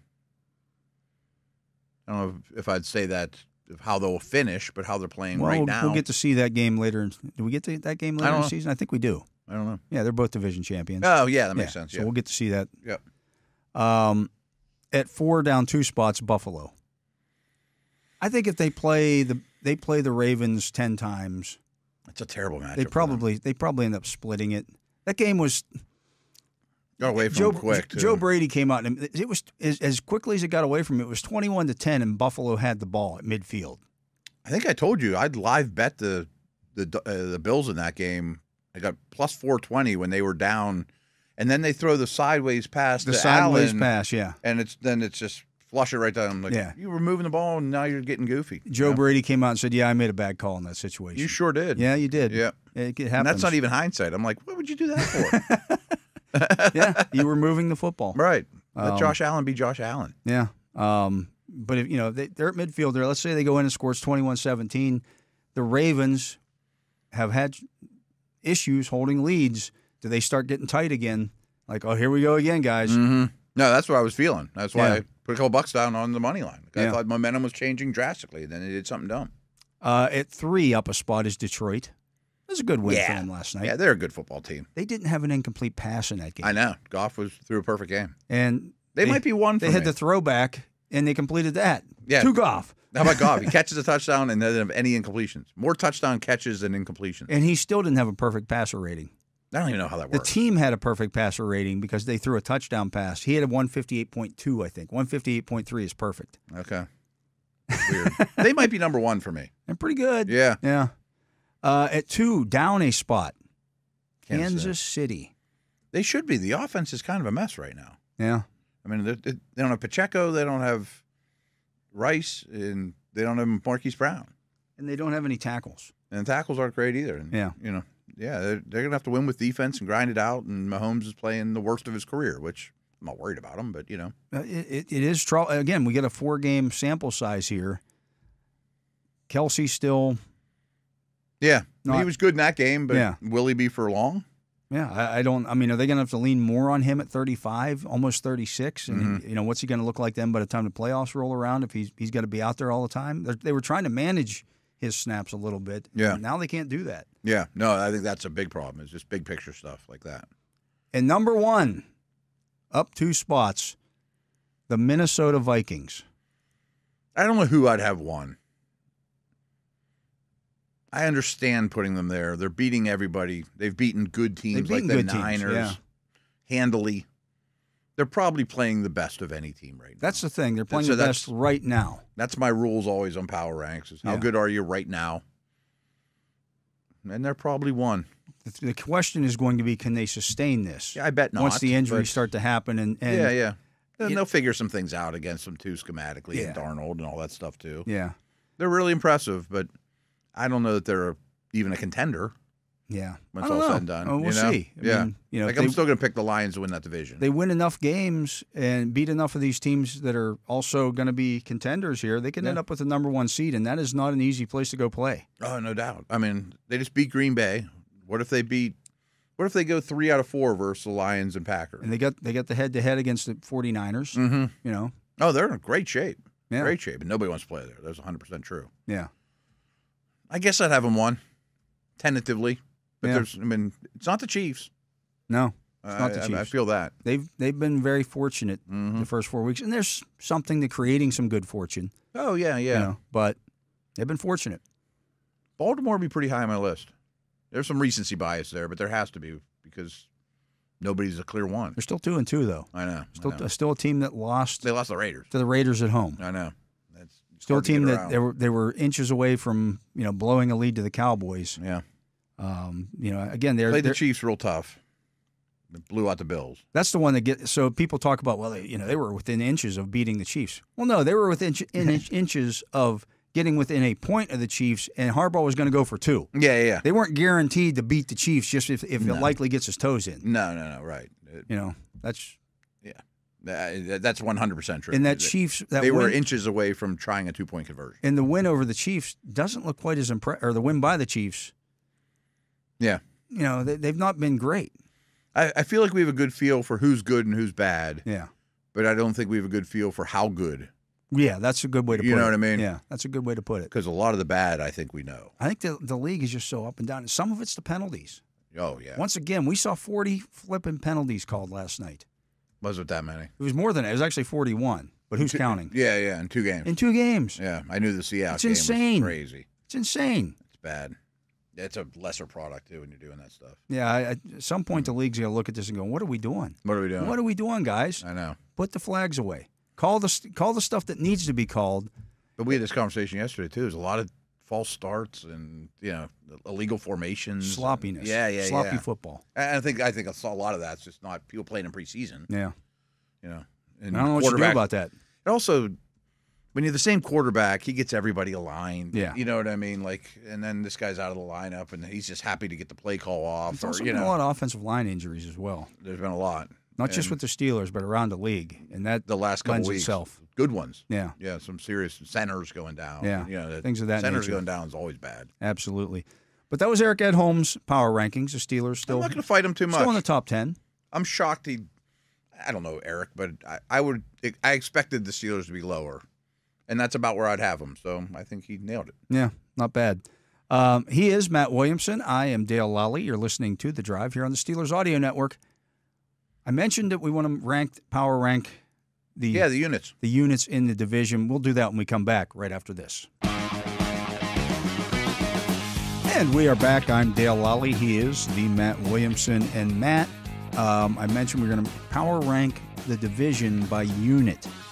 1 to 8. 1 through 8. Not including special. Offense and defense. Yeah, we won't include special teams there. That's crazy. So do you want to go from the top? You want to go from the bottom? Who's the worst? I think Cleveland's offense. Well, no, I think Bengals D. I think the Cincinnati defense might be the worst. Yeah.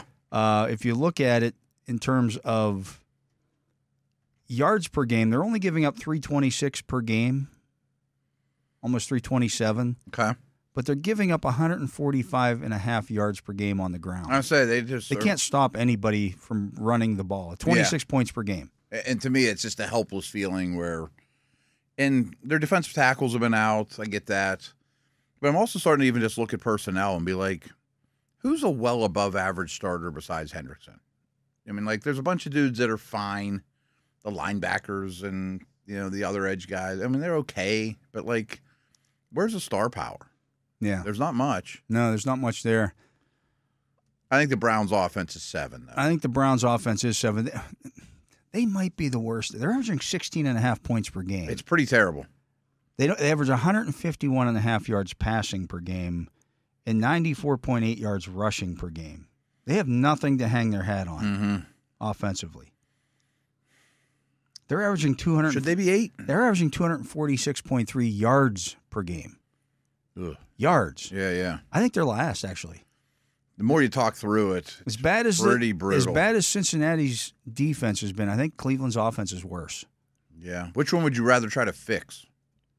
If you were a coach. Well, at least with Cincinnati's defense, I know the defensive tackles might be coming back. I mean, I was also going to say, well, am I allowed to bench Watson and see where the chips fall with Jameis? I don't think you are. I don't think you're allowed, right? Yeah. I mean, I think. And that I don't. from, Nick Chubb potentially coming in is not going to necessarily fix Cleveland's I don't offense. expect him to be the I don't Nick know. Chubb. Yeah, I don't know what he's going to be. Right. If he was, they would be much better with him in his prime. Good player. But even with that, they've got all the offensive line injuries that are just they can't operate. They can't operate. And the quarterback's brutal. I've always thought the receivers are overrated too. Cooper's fine, but Elijah Moore and Judy, and they're okay. Okay, so all right, let's call them 8. They're 8. Cincinnati's defense is 7. What's 6? Is it the Steelers? Steelers, though. Yeah. But it's a noticeably there's definitely gap a line of between 6 and separation 7. there. Yeah. Okay. Who's 5? 5 to me would be Browns D. I think it's Baltimore's defense. I don't think it's not as good as what you'd expect. And I'll give you some of the numbers here. This is the area that's hard. This is the tough part. Yeah, right. Baltimore is allowing 22 points per game. Okay. 257 and a half passing yards per game, which is where they rank. That is even after a good game against Buffalo, where it's still the fourth worst pass defense in the league. And the run defense is very good, but they've played some teams that just absolutely can't run the football. I know. They're really skews lopsided. it. Yeah. But again, they're giving up 22 points per game, and they've given up leads at home against the Raiders. They almost gave up the lead to the Cowboys. Yeah, Browns D is not bad. The Browns defense is just playing hamstrung right now because the offense is so bad. And you have to put it in the context too. Like the Ravens D gets so much more help from their offense, without a doubt. Their offense than the Browns, yeah. Right? Yeah. Okay. Yeah, I think that's pretty clear. Yeah, and then I would have Cleveland's defense right now at 4. Mm-hmm. I think I would too. At 3, I would have. So what's left? Steelers defense, Ravens offense, Bengals offense. I think I'd have the Bengals offense right now 3. Me too. I don't trust their run game. It's okay. Yeah. But I don't think it's ever going to be like a strength. I think it'll be fine. And I don't think Burrow right now is Burrow. I think the O-line's average. Yeah. Probably at best. Yeah, I think it's 3. Ravens O versus Steeler D. Right now, I would say Steelers D 2, Ravens offense 1. I was going to flip them. I know it wasn't the best day against Indy, but I think if we had this conversation a week ago, we wouldn't even bat an eye. The Ravens right now are averaging 429.5 yards per game. That leads the NFL. Okay. They're putting up 26.5 points per game, which is 5th best in the NFL. Has to be near the top. Yeah. They are running the ball like insane. 220 yards rushing per game. I mean, you have to tip your cap to that. Here would be my counter argument. Okay. Do you think they're amongst the top 3 offenses in the league? Because I think the Steeler D is. So here's if not one. Here are the teams who lead the league in scoring right now. You got the Saints at 31.8. That's proven to be over the last couple of weeks that they maybe hit their high water mark. They're not the best offense in the league. You know, the Bills are averaging 30.5 points per game. I'm not sure who the best offense in the league is, but I don't think either one of them are. The Commanders are averaging 30.3 yards. They've been the best offense in the league. Yeah. Is that sustainable? Yeah, I have my doubts. The Vikings are averaging 29 points per game. And then you get the Ravens at 26.5, just ahead of Detroit. Mm-hmm. Now, I think Detroit's a good offense. I was going to say, like, Detroit and San Francisco are probably better offenses. Maybe not this second, but if we're ranking units, I mean, kind of giving it a little more big picture. We're going to get to see this twice, and I know that the Steelers' defense matches up well with Baltimore's offense. Yeah, but that's irrelevant. We're not doing matchups here. I know. You know. But I'm just throwing that out there, and I think Baltimore's offense.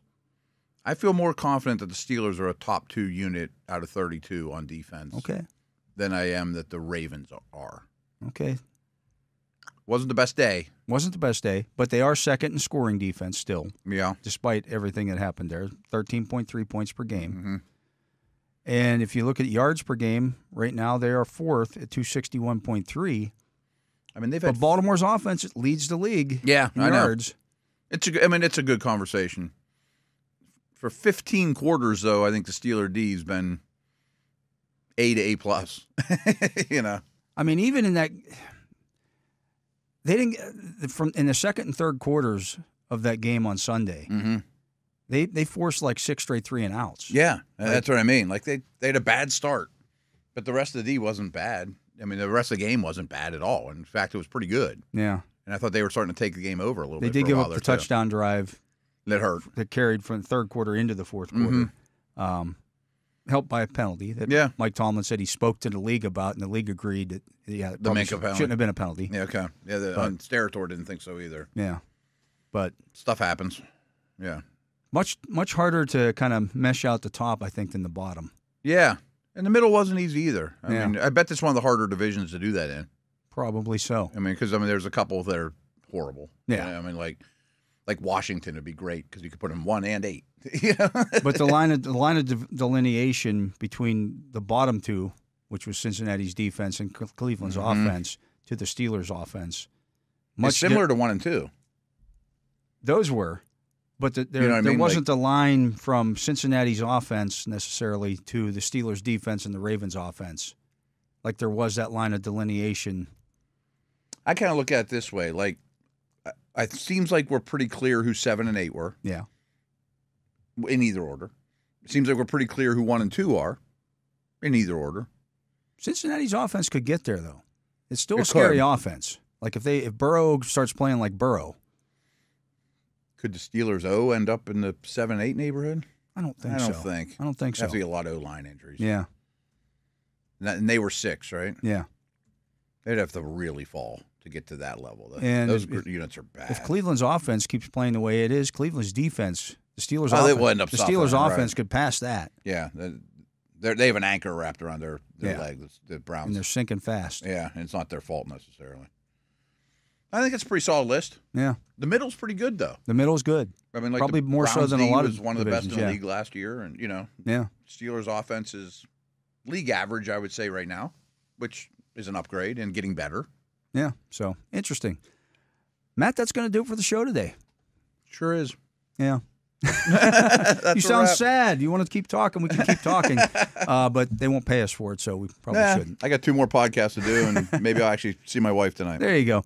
But that's going to do it for the show. So for my partner, Matt Williamson, for Justin Miller here on site, keeping us on the air, and for Tyler Vittmeyer, making sure our video gets out there for all yins to watch, I am Dale Lolley. We thank you for listening to this edition of The Drive on the Steelers Audio Network.